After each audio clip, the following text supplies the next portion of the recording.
licenciado Pelegrín Castillo Semán.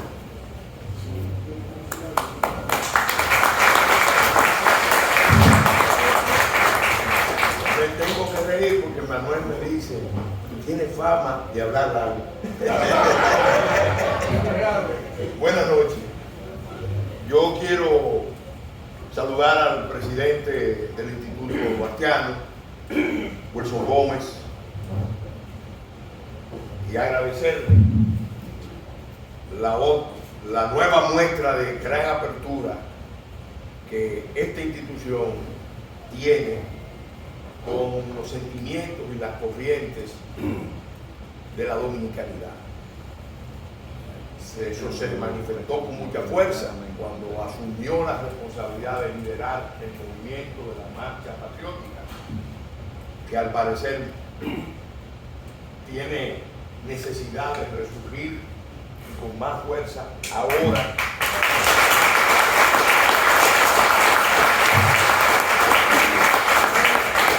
Y también con numerosos eventos de esta naturaleza. Pero este tiene una singularidad. Yo quiero felicitar a Osvaldo Montalvo Cosío por la publicación de esta obra.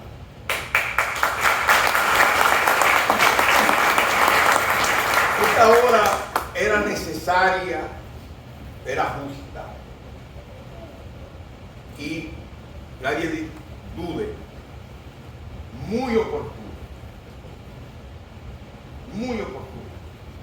porque está escrita en un estilo abierto, directo, sencillo, usa también un tono entre didáctico, irónico, crítico, pero al mismo tiempo entretenido. Y eso es importante para que tenga mayor difusión.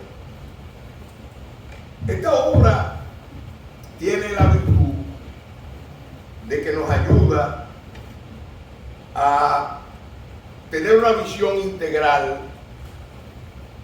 de el fenómeno, del reto, del desafío existencial que tiene la nación dominicana. Yo tengo una primera objeción. Personalmente me gusta hablar de ocupación, no de invasión, porque hay invasiones que luego se retiran, pero cuando vienen con ánimo de ocupar o de reocupar, de reconquistar la parte oriental de la isla de Santo Domingo, que es la estrategia oculta que hay en todo esto que estamos viendo, que venimos viendo desde la década de los 80, pero que ha venido desarrollándose con la aplicación de criterios de gradualidad, aplicando las técnicas de la ventana de Overton o de la rana hervida. La rana hervida. Bueno, tenemos que hablar de ocupación. Y solamente hay un dato, que es entre muchos, que señala claramente que estamos en presencia de un fenómeno extraordinario. El Ministerio de Interior y Policía tiene la estadística de que hay 475 asentamientos identificados en el territorio nacional. Y todos son nichos de atracción de esa migración, de esa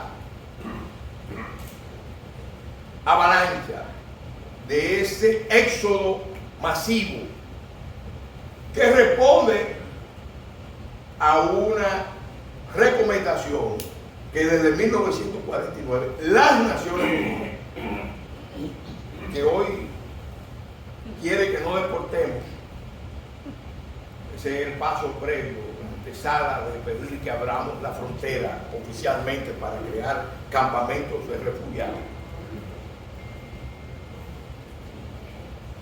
Ya desde esa época Naciones Unidas estaba recomendando el traslado masivo sin retorno de la población haitiana hacia otras zonas del Caribe menos pobladas. No designaba un país específico, pero no hay que ser muy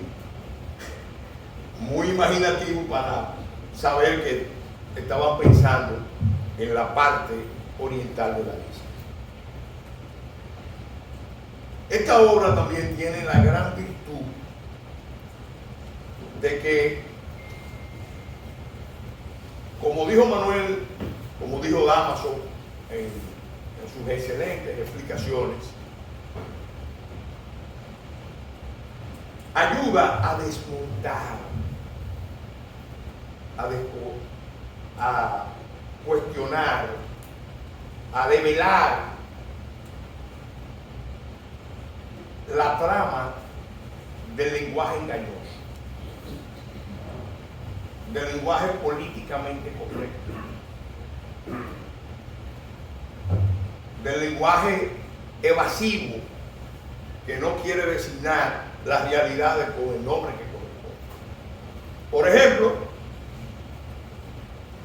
se destaca mucho cuando hay cualquier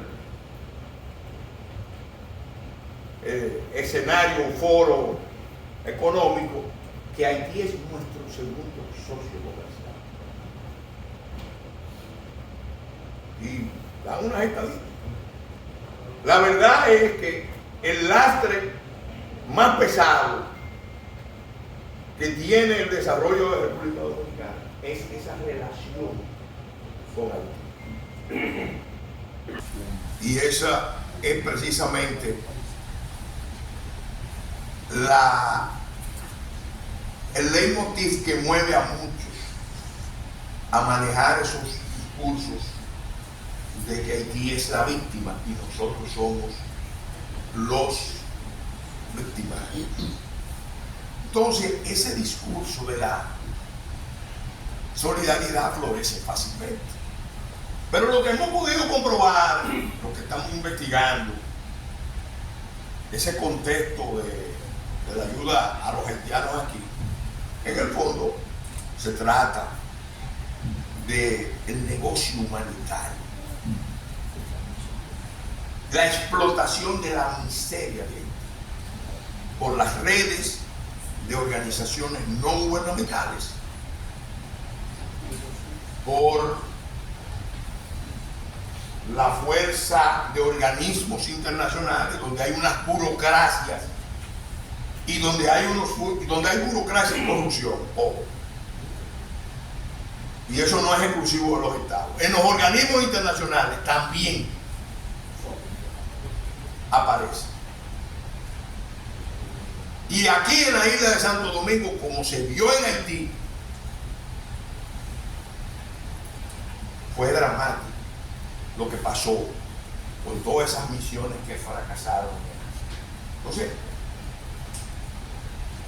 no podemos seguir hablando de la solidaridad cuando sabemos que detrás del traslado de las parturientas a los hospitales dominicanos, además de un mecanismo perverso de discriminar a los dominicanos y sobre todo las dominicanas, a las dominicanas, a las madres dominicanas, muchas hacen sacrificio para ir a las clínicas privadas porque ya no quieren ir a la red pública. Eso es terrible. Este año que termina, tenemos el 37% de partos en la red pública. Y los funcionarios del gobierno actual, como los funcionarios de los gobiernos anteriores, saben que eso es insostenible, que eso es inviable, que terminará colapsando el sistema público de salud, el sistema de las maternidades dominicanas para las dominicanas.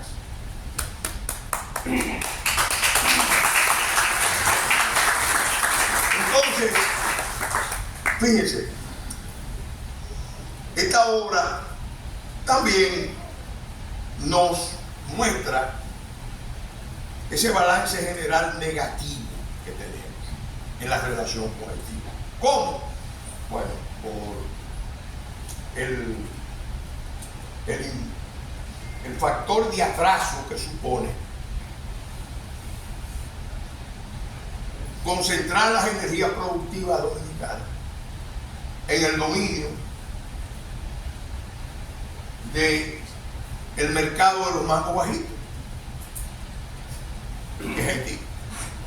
Nosotros pudiéramos ser un país y tenemos todas las condiciones para ser un país con una vocación exportadora tremenda, pero se nos quiere asignar la tarea y se nos dice que ese es el gran premio, la gran conquista: dominar el mercado de la vida. Entonces, obviamente, ese es un factor de atraso. Segundo, ese mecanismo, como explica Osvaldo, por el efecto de émbolo que tiene la economía extractiva de renta en nuestro país, ese mecanismo tiene un efecto perverso, reforzando el equilibrio, lo que John Kenneth Galbraith llamaba el equilibrio de la pobreza. Nunca vamos, y lo dice el informe del Banco Mundial, República Dominicana puede olvidarse de hacer un esfuerzo de lucha contra la pobreza real,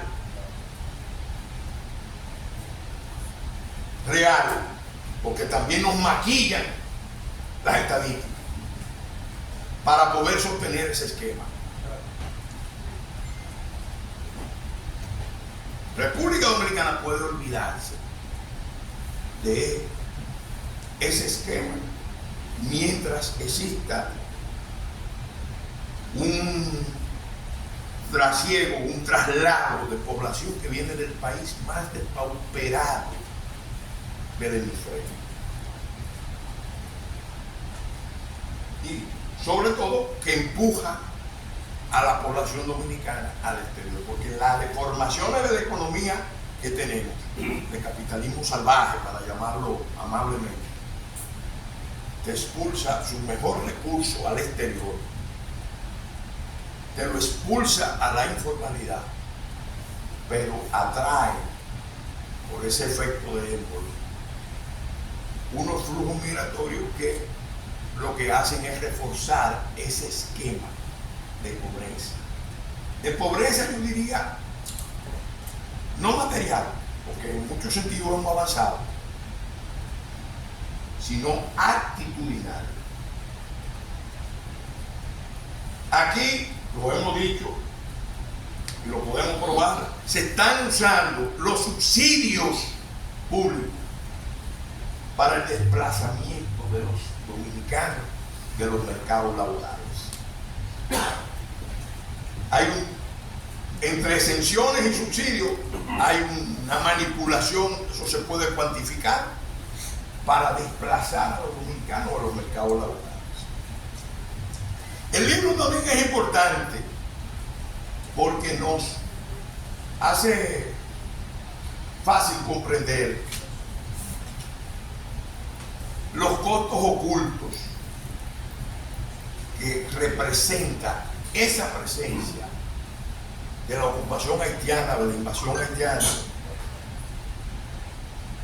en la gestión de los bienes públicos y de los servicios públicos.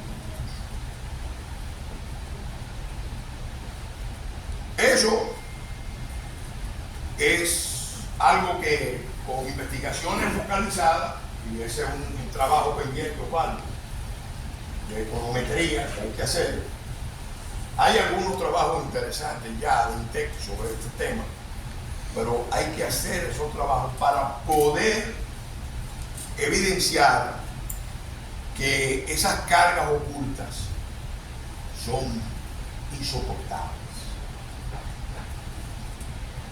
Claro, eso tiene unas implicaciones en la convivencia insular, porque en la isla hay una singularidad, dos naciones emblemáticas, una con un estado fallido, colapsado, y lo peor de todo, desahuciado, abandonado, descartado por una comunidad internacional cínica, Bravo. hipócrita, perversa. Pero eso nos lleva al otro escenario, y voy concluyendo, que es el escenario de la conflictividad en nuestro territorio. Ya en Haití van camino de la guerra civil de baja intensidad a la guerra civil de alta intensidad, y aquí el proceso también va caminando hacia un escenario de balcanización del territorio nacional, porque con 475 asentamientos a nadie le debe sorprender que entre el 20 y el 25% de los hechos sangrientos que se cometen en República Dominicana involucran un nacional haitiano como víctima o como víctima. Claro, eso dentro de la conspiración de silencio que hay, que vamos a llamarlo como eso se encubre porque hay que proteger el clima de inversión y porque hay que proteger el turismo. Hay muchas cosas que están pasando que no se dicen o que no se evidencian en toda su crudeza, precisamente porque estamos amarrados a un esquema que quiere el silencio, que quiere que la mayoría del pueblo no conozca lo que está pasando. Claro, todo eso tiene al final un objetivo, que nadie tenga duda, que ese plan que empezó a mediados de los 80, que ha ido caminando con los nudos que no han tirado en diferentes momentos, nudos, amarres económicos, que es una vertiente que hay que profundizar, porque se ha usado contra la República Dominicana en diferentes etapas una serie de recursos duros y blandos de poder para provocar la imposición de ese esquema. Ahora ellos saben que han avanzado mucho y saben los que están en esa conspiración, que yo lo he señalado, fundamentalmente la diáspora haitiana en Estados Unidos y en Canadá, el caucus afroamericano y sectores radicales del Partido Demócrata, que son los que han movido eso a lo largo de los años, y hay evidencia sobrada y pruebas sobradas, que no es el momento de analizar. Ellos saben que el país está despertando. El manifiesto del 6 de agosto fue un aldabonazo a la conciencia del pueblo dominicano. Empezó a poner al pueblo dominicano en actitud de unirse, de reclamar unidad a todos los actores y de movilizarse para defenderse, para preservarse, para cuidar y afirmar sus derechos inalienables como nación. Y por eso están acelerando los planes de intervención internacional. Lo quieren hacer allá en Haití, ya tienen el mandato, pero como hay una estrategia perversa, nos quieren envolver para repetir o replicar la historia con sus variantes de 1915 y de 1916, hace un siglo.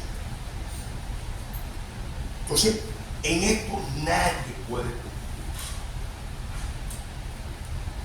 En esto hay mucha malevolencia y obviamente mucha complacencia, mucho sometimiento, mucho servilismo, mucho miedo, mucho temor en las clases dirigentes del país. Por eso la importancia de que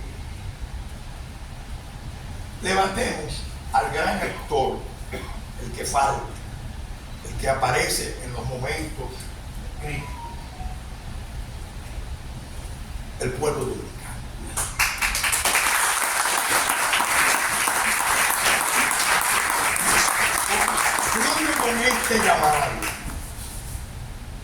Con este llamado, yo sé que el escenario es para analizar la obra, pero el otro escenario, el más importante, nos obliga a reiterar aquí un llamado que hemos hecho en muchos ambientes. En la tertulia, en casa del embajador Blandino, hay muchos otros foros donde se está analizando todo esto. Pero nosotros venimos diciendo que además de poner al pueblo a marchar de nuevo, se necesita que empecemos, como en 1920, a constituir las juntas patrióticas dominicanas. Más allá de los partidos, más allá de las facciones de los partidos, más allá de las coyunturas electorales. Y eso lo debe hacer la ciudadanía más consciente y más informada. Porque los que están en la brega de los partidos, yo estoy, pero no me olvido de los principales. Sabemos que es necesario, ahora más que nunca, la unidad nacional, porque solo un pueblo unido, lo dice el manifiesto del 6 de agosto, solo un pueblo unido con la gracia de Dios salvará la paz.